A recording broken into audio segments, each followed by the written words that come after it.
প্রিয় দর্শক, আন্তর্জাতিক বিশ্বের বেশ কিছু গুরুত্বপূর্ণ খবর দেব। প্রথম খবরটি হলো তুরস্কের পররাষ্ট্রমন্ত্রী এবং সাবেক গোয়েন্দা প্রধান হাকান ফিদান বাংলাদেশে আসছেন ৩ দিনের সফরে। এটি খুবই গুরুত্বপূর্ণ একটি সফর হতে যাচ্ছে। ২ নম্বর গুরুত্বপূর্ণ খবর, মার্কিন প্রেসিডেন্ট ডোনাল্ড ট্রাম্প ইরানের বর্তমান সুপ্রিম লিডার মুস্তফা খামেনির সাথে দেখা করার আশা পোষণ করেছেন। ৩ নম্বর গুরুত্বপূর্ণ খবর, মার্কিন যুক্তরাষ্ট্রের দুটো গুরুত্বপূর্ণ ঘাঁটিকে লন্ডভন্ড করে দিয়েছে ইরান। ইরান হঠাৎ এত ক্ষেপে গেল কেন? ৩ নম্বর, লেবাননে দখলদার বাহিনী এখনো সুযোগ মতো বারবারই অ্যাটাক করছে। পাশাপাশি ভারতের সমর্থন পুষ্ট ১৭ সন্ত্রাসীকে পাকিস্তান ওপারে পাঠিয়েছে এবং ভারতের দিল্লিতে একটি হোটেলে আগুন ধরে ২১ জন নিহত হয়েছে। এছাড়া আরো অনেকগুলো খবর থাকবে। আমি সংক্ষিপ্ত খবরগুলো দেবার চেষ্টা করব, কারণ আমার স্টুডিওতে এখন প্রচুর গরম কাজ করছে এসি বন্ধ হয়ে যাওয়ার কারণে। আমার নিজেরই থাকতে কষ্ট হচ্ছে, চেহারা চকচক করছে ঘাম। দর্শক, প্রথম গুরুত্বপূর্ণ খবরটি দিচ্ছি।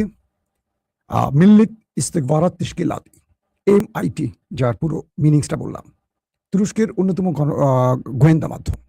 তুরস্কের এই গোয়েন্দা মাধ্যমটি হাকান ফিদান যখন এই চেয়ারটায় বসছেন, গোয়েন্দা প্রধান হয়েছেন, তারপর পুরো পৃথিবীতে একটা খ্যাতি ছড়িয়েছে। তুরস্কের গোয়েন্দা বাহিনী এত সক্রিয় বা এত স্ট্রং ছিল না। এটাকে স্ট্রং করেছেন হাকান ফিদান।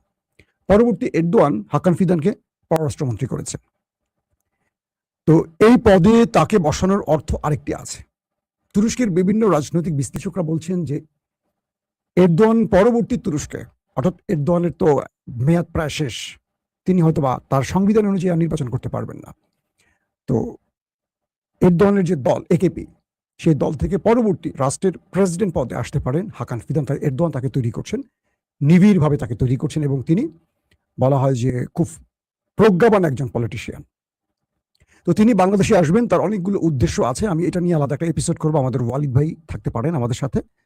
তো শুধু এইটুকু দেই যে তুরস্ক বাংলাদেশকে সামরিক খাতে অনেক দূর এগিয়ে নিতে চায়। শুধু সামরিক নয়, হাসপাতাল, চিকিৎসা, বিভিন্ন ক্ষেত্রে, শিক্ষা, কয়েকটি বিষয়ে তুরস্ক বাংলাদেশকে কিছু প্যাকেজ প্রোগ্রাম দেবে। কিছু তথ্যের মাধ্যমে বললাম। তো সেই বিষয়গুলো তুরস্ক বাংলাদেশ সরকারের সাথে আলোচনা করতে চায়। এর আগেও হাসিনার আমলে তুরস্কের পররাষ্ট্রমন্ত্রী এসেছিলেন মেভলুত চাভুসলু, কিন্তু সেই সময় হাসিনা অল্প কিছু চুক্তি করেছিল, ভারতের ভয় বাকিগুলো করতে পারেনি। তো এবার যেহেতু তারেক রহমান প্রধানমন্ত্রী আছেন, ধারণা করা হচ্ছে তুরস্কের সাথে বাংলাদেশ অনেকগুলো মাইল ফলক তৈরি করবে বা অনেকগুলো বড় বড় চুক্তি করতে পারে। দর্শক, দ্বিতীয় যে গুরুত্বপূর্ণ খবর সেটি দিচ্ছি। আজকে সকালের লাইভে আমি আপনাদের বলেছিলাম যে ইরান এবং আমেরিকার মধ্যে ব্যাপক পাল্টা অ্যাটাক চলছে। পুরো বিস্তারিতটা আমি আপনাদের বলেছিলাম সকালের লাইভে। তারপর আমাদের আন্তর্জাতিক গণমাধ্যমগুলোতে দেখলাম আজকে সারাদিন সেই খবরগুলো দিয়েছে। কিছু খবর পরবর্তী সময় পাওয়া গেছে যেগুলো এখন দিতে চাই। সেটা কি, আগে পেছনের খবরটা দিয়ে নেই। অর্থাৎ ইরানের একটি জাহাজকে টার্গেট করেছিল আমেরিকা। ইরান, আমেরিকা, ইসরায়েলের জাহাজকে টার্গেট করে অ্যাটাক করে। এরপর আমেরিকা আবার ইরানের IRGCর একটি কমান্ডিং পোস্ট টার্গেট করে হিট করে। এরপর খেপে যায় ইরান। তারা একযোগে কুয়েত এবং বাহরাইনে মার্কিন ঘাঁটিগুলোকে লক্ষ্য করে সিরিজ অ্যাটাক করে। এটি ছিল সকালের আপডেট। কুয়েতের মার্কিন বিমান ঘাঁটিতে ব্যাপক অ্যাটাক হয়। এরপর বাহরাইনের মার্কিন 5th নৌবহর, বলা হয় মধ্যপ্রাচ্যে আমেরিকার সবচেয়ে বড় নৌঘাঁটি হলো বাহরাইনে। এখান থেকে আমেরিকা আর শত্রু সকল রাষ্ট্রকে কন্ট্রোল করে, নজরদারি করে। এর মধ্যে প্রধান শত্রু হলো ইরান।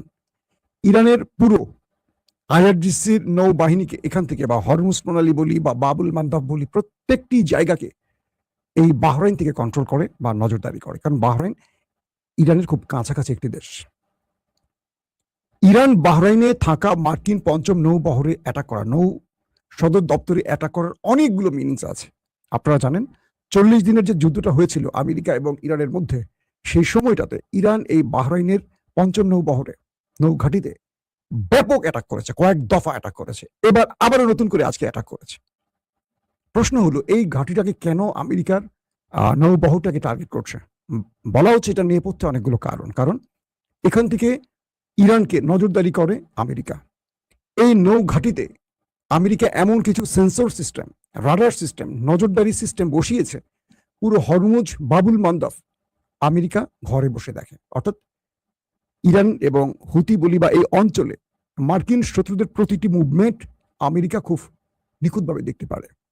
ইরান চাইছে এখানে থাকা আমেরিকার যে রাডার সিস্টেম, নজরদারি যে বিষয়গুলো আছে সেগুলোকে ধ্বংস করতে। তো প্রথম দিকেই আমেরিকার এই ঘাঁটিটাকে টার্গেট করে একাধিকবার অ্যাটাক হয়েছে, ব্যাপক ধ্বংসও হয়েছে। আমেরিকা অনেক জায়গায় পুনঃসংস্কারও করেছে। তো গতকাল রাতে আবারও ইরান সেই ঘাঁটিকে টার্গেট করে হিট করেছে। বলা হচ্ছে সেই ঘাঁটিতে ব্যাপক ক্ষয়ক্ষতি হয়েছে, কারণ ইরান ড্রোন এবং মিসাইলের সম্মিলিত অ্যাটাক চালিয়েছে। ইরান চাচ্ছে এই ঘাঁটিটি নিষ্ক্রিয় হয়ে যাক, যাতে করে আমেরিকা মধ্যপ্রাচ্যে তার নৌবাহিনীকে অ্যাক্টিভ রাখতে না পারে। কারণ এখান থেকেই পুরো মধ্যপ্রাচ্যের নৌবাহিনীর কমান্ডিং সিস্টেম কন্ট্রোল করা হয়, অর্থাৎ বাহরাইনে থাকে এই পঞ্চম নৌবহরের সদর দপ্তর বলা হয়, এবং এখানেই সেন্টকম তাদের সকল নজরদারির কাজ করে, এবং এখান থেকে পুরো মিডল ইস্টকে কন্ট্রোল করে নৌবাহিনীর মাধ্যমে আমেরিকা।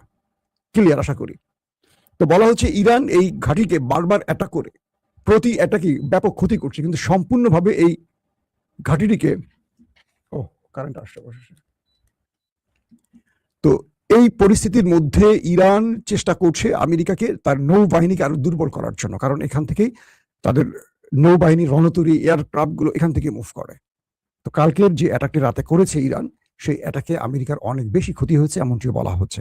প্রশ্ন হলো, আমেরিকা যখন নিজে নেতানিয়াহুকে লেবাননে আক্রমণ করতে নিষেধ করলেন, হঠাৎ করে তিনি আবার আক্রমণ করলেন কেন?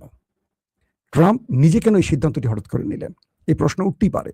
একদিকে আপনারা দেখেছেন যে ট্রাম্প নেতানিয়াহুর বাপ মা তুলে গালাগালি করছে, 14 গোষ্ঠী উদ্দেশ্য করে গালাগালি করছে, একদম ব্যাপক আকারে যা তা বলেছে যে তুমি কার অনুমতি নিয়ে লেবাননে হামলা করো, আমি একদিকে যুদ্ধ বন্ধ করতে চাই আর তুমি আবার ওখানে অ্যাটাক করে ইরানকে পাল্টা পথে নিচ্ছ, এটা তো তোমার অন্যায়। নেতানিয়াহুকে ধোলাই শেষে আজকে নিজেই আবার অ্যাটাক করে বসছেন। তবে সেন্টকম বলছে, তাদের সেন্ট্রাল কমান্ড সেটা বলছে যে ইরান তাদের উপরে আগে অ্যাটাক করেছে। তো আমেরিকা তাদের নিরাপত্তার প্রশ্নে, আত্মরক্ষার প্রশ্নে ইরানের উপর অ্যাটাক করেছে। যদি ইরান আগে অ্যাটাক করেই থাকে, তাহলে একটি প্রশ্ন আসতে পারে, ইরান কি আমেরিকাকে তোয়াক্কাই করছে না যে তারা মন চাইলে আমেরিকাকে অ্যাটাক করতে পারে? আর যদি আমেরিকা মিথ্যা বলে থাকে, তাহলে আমেরিকা কোন কারণে ইরানের উপর অ্যাটাক করে আবার বলছে আত্মরক্ষার জন্য আক্রমণ করছে? তার মানে আমেরিকাকে একটা যুদ্ধ চাইছে। বিশ্লেষকরা বলছেন আমেরিকা মূলত ইরানকে চাপে রাখতে চায় সামরিকভাবে, কিন্তু ইরান বলে দিয়েছে যে আমরা শত্রুর কোনো চাপকে তোয়াক্কা করি না। ইরানের জাতি প্রস্তুত আছে যে কোনো সিদ্ধান্ত, যে কোনো আগ্রাসন মোকাবেলার জন্য ইরানের জাতি প্রস্তুত। এটা আইআরজিসির একজন কমান্ডার বা জেনারেল আজকে জানিয়েছেন। তাদের খাতামুল আম্বিয়া, তার যে হেডকোয়ার্টার, সেখান থেকে এই একই বিবৃতি আসছে। তারা বলছেন আমরা শত্রুর জন্য আমাদের যে টাস্ক বা আমাদের সারপ্রাইজ রেখেছি, আমরা কিঞ্চিত ব্যবহার করেছি। আরো বিগ সারপ্রাইজ, আরো মেজর কি বলবো তুরুপের তাস আমরা শত্রুর জন্য জমা রেখেছি, শত্রুকে আগামী দিনগুলোতে আমরা দেখাবো। এই বক্তব্যটি নিয়ে কিন্তু রীতিমতো আলোচনা চলছে যে আসলে ইরানের হাতে কি আছে। এখন ইরান যা বলছে তা কিন্তু করে দেখাচ্ছে। ইরানের বর্তমান মুভমেন্ট বলছে ইরান করে দেখাচ্ছে, ইরান কোনো কিছুকে আর তোয়াক্কা করছে না। দর্শক, তারপরের গুরুত্বপূর্ণ খবরটি হলো ডোনাল্ড ট্রাম্প তাদের দেশের অর্থাৎ আমেরিকার একটি জনপ্রিয় পডকাস্টে বলেছেন আজকে, তাকে প্রশ্ন করা হলে তিনি বলছেন, আমি ইরানের সর্বোচ্চ নেতা মুস্তফা খামেনির সাথে দেখা করতে মুখিয়ে আছি। আমি ধারণা করছি তিনি অসুস্থ আছেন, তার শরীরে বিভিন্ন অঙ্গহানি হতে পারে অ্যাটাকের কারণে।